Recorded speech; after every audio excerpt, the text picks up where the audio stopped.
Je suis Neulou Ariel Menelik, de mon vrai nom Lao Lionel Alex, poète, slameur, écrivain ivoirien, président de l'école des poètes. Le déclic, c'est à une réunion de l'école des poètes, donc on avait nos réunions mensuelles et on les a encore. Et puis là, on reçoit l'un des plus grands en Afrique, en Côte d'Ivoire, Bidjo, qui vient, qui nous parle un peu de l'islam, etc.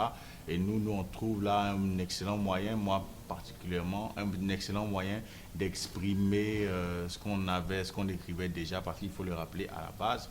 On écrivait déjà des textes et tout, et puis on le rencontre, qui nous parle de la scène, et puis l'amour du slam naît comme ça, et puis on est dedans. Donc moi je préfère plus qu'on parle de poète slammer parce qu'à la base c'est cela.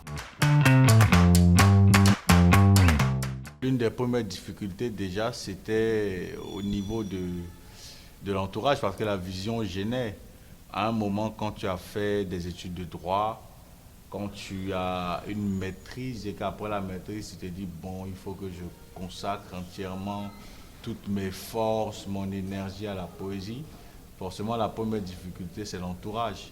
L'entourage qui peut-être a des rêves, et l'un de leurs rêves peut-être c'était d'avoir un frère, un ami, un copain qui est, qui est juriste, qui est, je sais pas, magistrat, avocat, etc. Et puis après, ce gars, il décide de faire de la poésie. En 2013, quand on commençait, c'était quelque chose d'assez fou. Et puis, avec des efforts aujourd'hui, c'est un choix que les proches donc, acceptent beaucoup plus facilement parce que beaucoup d'efforts ont été faits.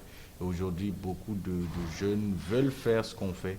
Et ça, c'est une très, très belle victoire. Donc, la première difficulté, c'était l'entourage.